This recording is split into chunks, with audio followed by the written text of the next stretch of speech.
Hi everybody and welcome back to another episode of the 3D Print Zone. Now in this video we are in part 2 of a video series where we're doing beginner Cura tutorials for 3D printing. So in the first video I showed you how to install the Cura software. I kind of explained what it was and then just showed you kind of the user interface, how things looked, and where things are within the software. In this next video, I'm going to show you how to load, scale, and orient your 3D print in the software. And then we're going to walk through kind of all of the beginner settings that you would use to set up your print and get it ready to 3D print that model. In the next video of this series, I will go through some of the more advanced settings that you can use if you're kind of further along in your 3D printing journey. So maybe you're intermediate or advanced, and you're looking to fine-tune the prints even further. But yeah, in this video, it's just going to be focused on kind of some of the basic settings. So I've got my computer here where I'm recording my screen, and you can see here this is my 3D printer. It's an Ender 5, and that's what we're going to be using to kind of talk through this tutorial. So let's go ahead and take a look at my computer monitor, and we'll walk through kind of the software here. So here we are looking again at the user interface for Cura, and the first thing we're going to want to do is load a model into the software. So there's two ways to do that. When you're in the Prepare tab, you can either click at the top left here, the folder icon, and navigate to a folder. Alternatively, if you have a folder, here I have just kind of a general folder with all different types of STL files. You can just drag and drop. So here we're going to take a model of a frog, pull it into Cura, drag and drop, and we'll see here that it's loading onto the build plate. So here you can see the model kind of popped up, and there's a few things I don't think I mentioned in the last video. You can actually, if you click on the scroll wheel on your mouse and actually click on it instead of scrolling, you can also move the platform up and down and left and right. So that can also be useful if you kind of zoom in and the model's off screen. Just click on the scroll wheel and come up, and you'll be able to see your model in view. So here you can see kind of our model of the frog. And what we're going to do, anytime you load a model, the first thing you're going to do is just click on Slice. And this is a button that you're going to want to click anytime you make significant changes to the settings, because there's a few things that pop up when you slice your model. One, you're going to get a time estimate of how long the print will take to print. So in this case, this is kind of a fairly small model, but it's saying here that it's going to take 1 hour and 10 minutes to print. It also gives you an estimate of how much filament you're going to use. So that's definitely important too, so that you get an idea of whether or not you have enough filament to actually print that model. So in this case, it's only 7 grams. Typically, when you buy a roll of filament, they usually come for about $20. You can get a 1 kilogram roll. So here, 1 kilogram is 1,000 grams. So we're using 7 out of 1,000 grams of a roll of filament. So it's really not using a lot. And it also even lists out kind of in meters. So this is 2.39 meters if you were to take the filament and roll it out and measure it. So that's definitely helpful to understand, and something you're going to want to monitor while you're changing settings, because some settings will increase your print time, some will help to decrease your print time, and some will add more filament, and some will lower the amount of filament you're needed for that print. So here we kind of have our model loaded into Cura. One thing to note, if you look at the underside of the model, you kind of sometimes can get a feel for areas that may need some support based off of the gradients here. So anywhere you see red is a location where you potentially need supports in that location in the model, and that's something we'll dive a little bit deeper into as we go through the settings. So we're going to start with kind of all the settings that you see on the left side of the screen here. So if we go to click on the model, all of these kind of become highlighted, and now we have the option to change these. The first one here is just going to allow you to physically move the model around. So You can just drag it, and you can see as I'm dragging it, the dimensions are changing here. You can at any time kind of right click, and then you're just going to click on arrange all models or reset all model positions, and it'll bring it back kind of just to the center of the build plate. But again, let's click on that. If you had specific locations you wanted to put your model, then you can go ahead and manually type those in here.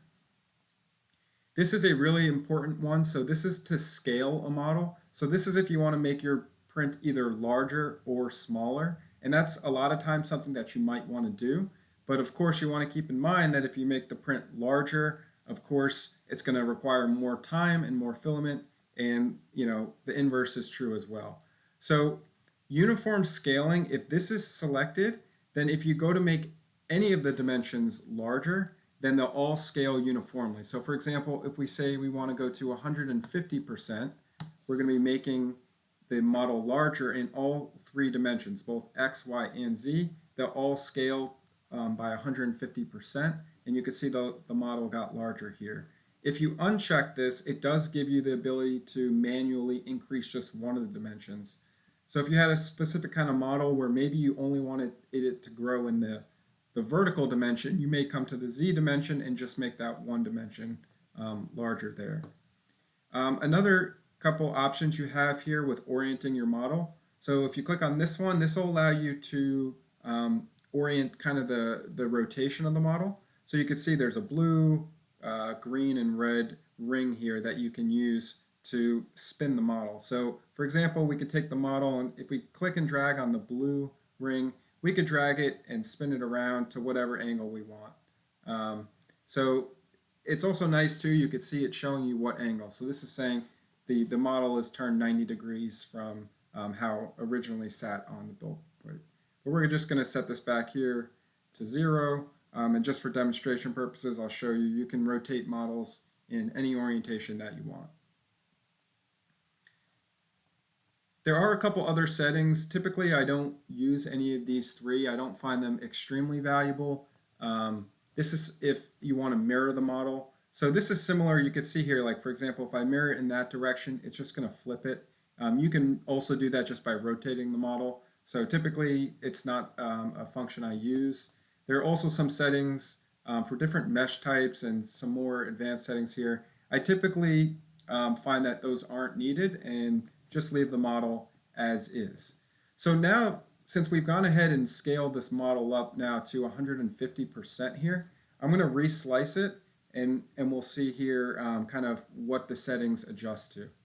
So you can see by just making the print larger, we're now almost more than double the time here. So instead of 1 hour and 10 minutes, we're here at 2 hours and 38 minutes, and we've almost tripled how much material we're going to use.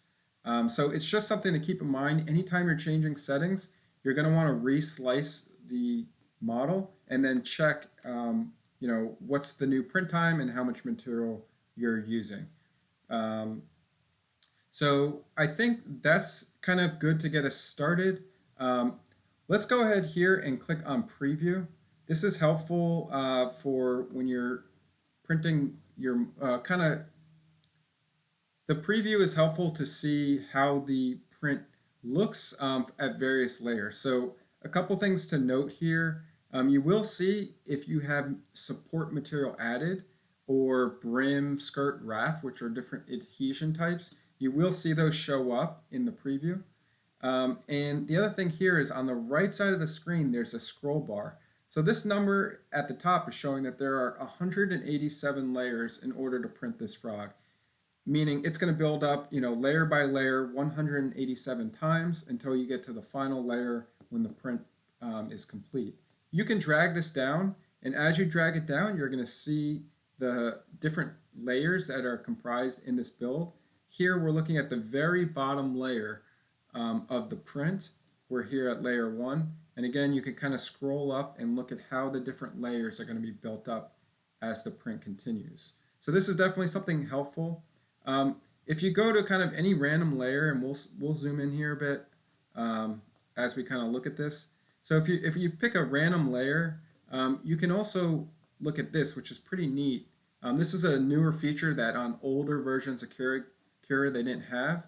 but this will actually show you exactly how the printer extruder nozzle will move to make that print. So you can actually almost see like a video preview of the how the model is going to print these different locations. And that could be helpful too, just to understand some areas maybe that might give your printer some difficulties versus other areas that are just smooth, kind of easy things to print. Um, so we're gonna go out of we're gonna zoom out here a bit and take a look more at the actual settings. So this is kind of the main purpose of this video here. So let's dive into settings.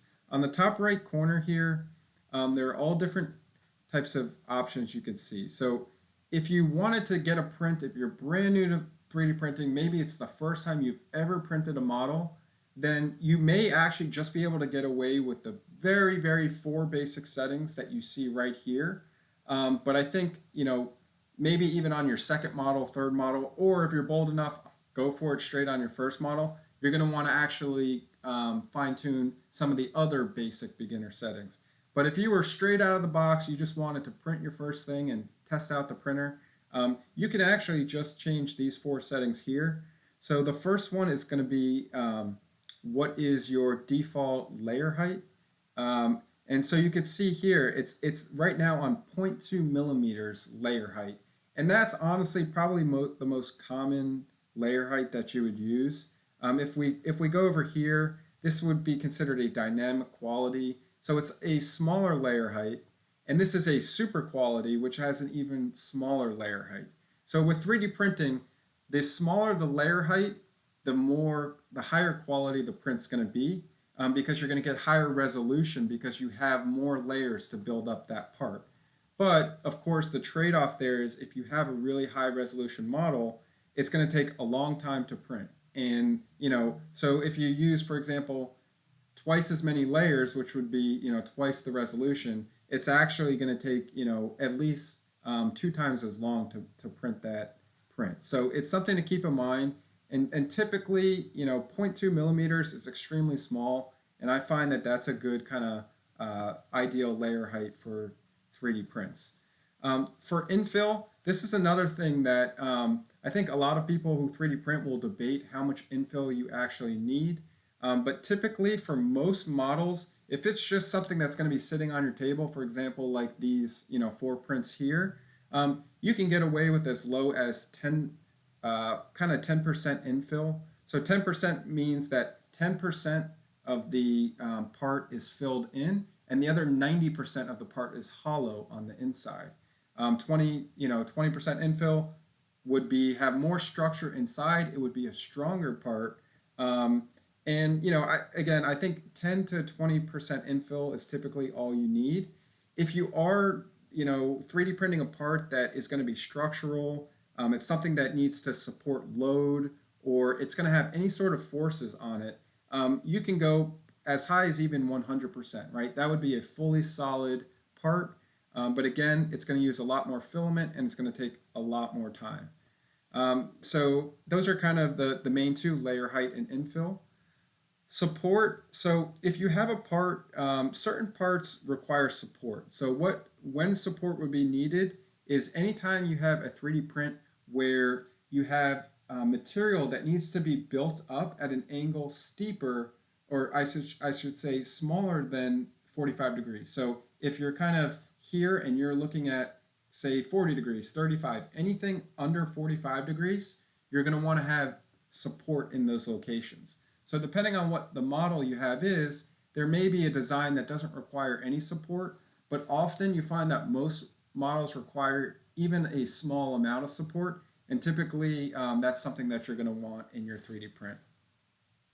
We'll talk a little bit more about adhesion types, and I actually have a separate video where I talk specifically about adhesion, but essentially that's going to allow your print to stick onto the bed. So, it's usually helpful just for that first layer to have something that allows your print to really stick well to the bed, and that'll ensure that as you get higher up in the build, that the model will stick and it won't start lifting up, peel, warp, get distorted, or ruin your print entirely. So adhesion is another setting that is typically required, but there's a few different settings for that that we'll talk about at a later time.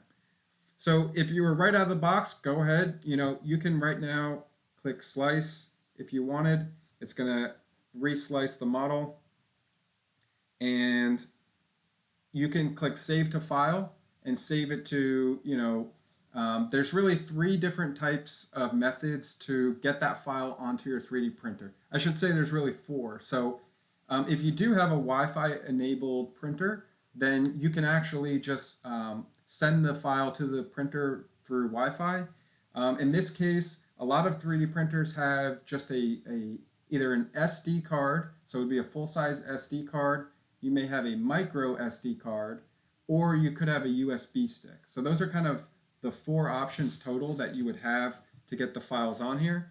And when you click save to file, you could just save that file onto an SD card, for example, and plug it into your printer to transport it.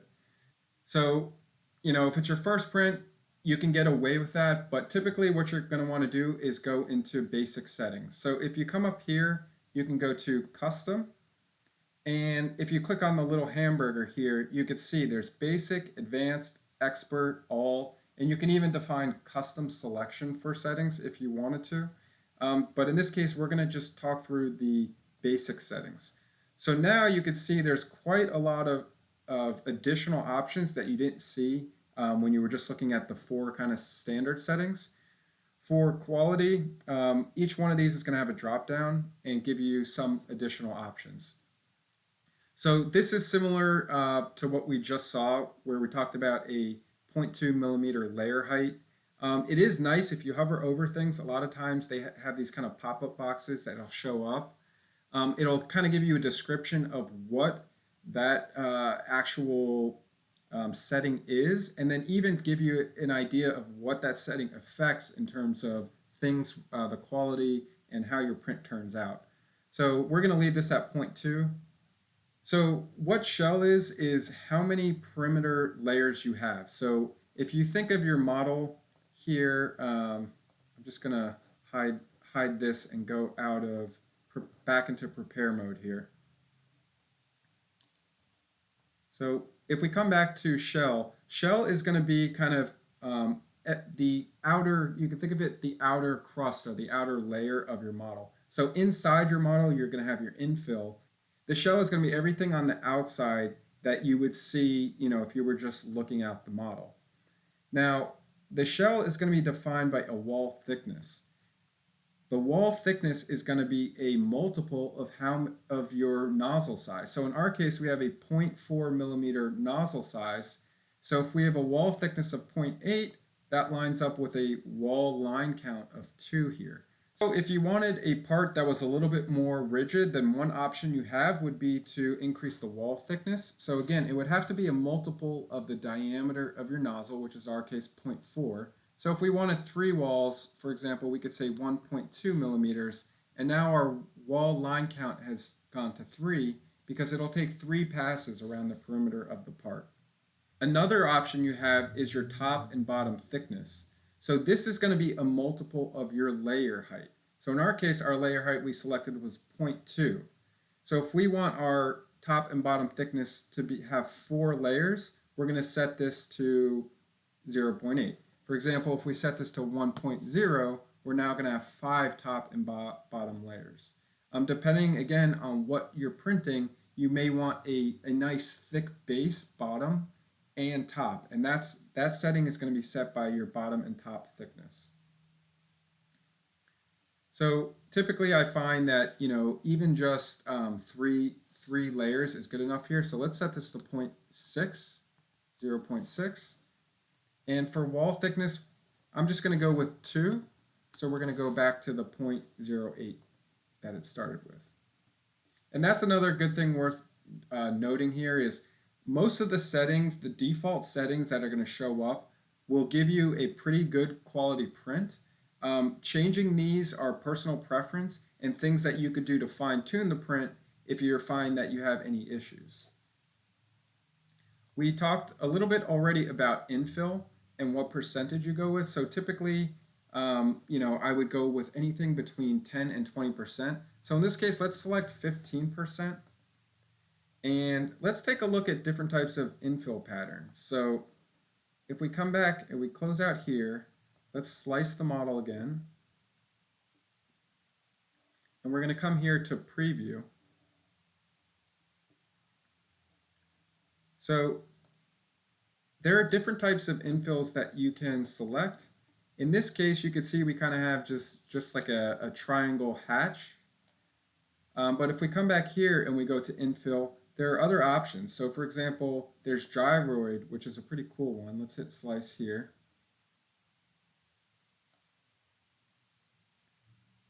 So you can see this is kind of a wavy ripple type of infill, and there's all different types of options here. I'll let you kind of go through and you can see what they all are. They all have kind of from a use perspective, they're all fairly similar. It's really more of a personal preference. Some of them do add a little bit more rigidity or strength to the part, so that's something you can kind of figure out by trial and error. But there are different options here you have for your infill type. So for material, this is an important one. So printing temperature is going to be defined by the actual material you're using. So typically when you buy a roll of filament, on the actual roll, it should have kind of recommended temperatures to print with that material. And that's typically what I'll go with in terms of the printing temperature. So 200 degrees Celsius is common for a lot of PLA materials, and I find that that's typically a good number that works with most brands and most types of PLAs. So another thing you're going to want to look at is your build plate temperature. So if you do have a heated bed, as a lot of 3D printers now kind of come standard with that, this is going to define the temperature at which you are printing at and what this heats up to. And so I find that typically 50 degrees Celsius is okay, but I usually will bump this up from anywhere to 60 to 70 degrees Celsius.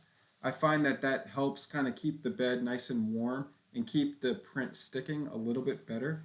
So in this case, we're just going to change this here to 60 degrees Celsius. Print speed is something that's going to define how fast the extruder will move along while it's printing. So you may say, well, I'm just going to set this as high as physically possible. And the reason that that's not a good idea is because you could actually have the filament skip. You may not be extruding filament out of the nozzle fast enough to keep up with the speed of the actual extruder. So this is, again, it's kind of a bit of a balancing act. I do find that 80 millimeters per second is good for most. You could go down as low as 20 or 30 millimeters per second if you're looking for a really just perfectly smooth model where you don't care about a longer print. And you could go as high as, I've seen as high as 140, 160. There are some printers that claim they can go as high as 200 millimeters per second. I find in most cases that's not really true or the case. You end up with a poor quality part. So I find 80 millimeters overall is pretty good for that setting. Travel, so under the travel section, there are kind of two options. One is to enable retraction, and one is Z-hop when retracted. So let's first talk about enable retraction. When this is selected, what that's going to do is, so let's say your nozzle has to move from this location on the print, and maybe it's going to, quickly travel over and cross over to the other side of your print somewhere over here. In that case, while it's moving over to this point, there still may be some filament that wants to kind of ooze out and mess up your print. So by enabling retraction, what that'll do is as it kind of passes along over to the other part of your print, it will quickly, for just a brief split second, retract some of the filament back into the nozzle and prevent it from oozing out while you're crossing over. So that's definitely something that I recommend you have checked. There may be some instances where you don't need it, but most of the time it's good to have that checked. And Z-hop when retracted, this will actually physically move either the bed or your print your print head, depending on what type of printer you have, it'll move it so that it actually creates a gap between the nozzle tip and your part. So as it moves long distances, again, it won't kind of scrape and bump into any parts of the print. So this is a setting that I find you don't typically need, but it may be handy for certain types of prints that you're using. I typically just enable retraction. I would say most 3D printers have some sort of cooling for the nozzle. So you're going to want to make sure that you both enable print cooling by checking this box and also have the fan speed set to 100. If you're, maybe you're in a area where it's cooler or something like that, or for whatever reason you don't find it's necessary, you can bump the fan speed down. But in most cases, you're just going to want to enable print cooling. That's going to give you kind of the fan activated on your nozzle and fan speed 100.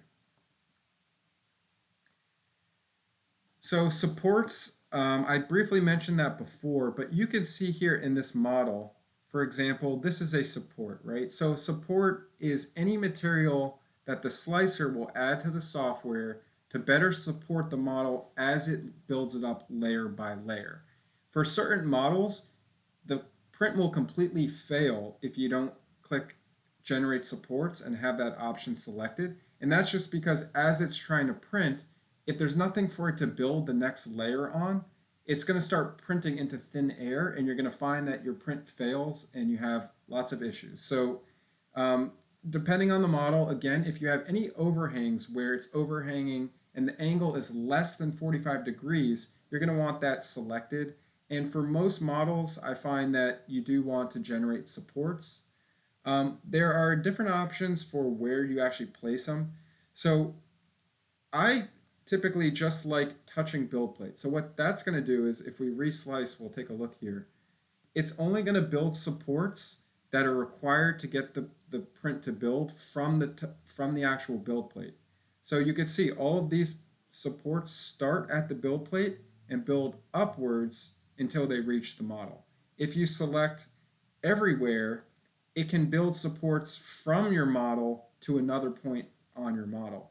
And I find that those supports end up scarring the model. So when you get the print and remove those supports, it may leave scuffs and marks and material on the print.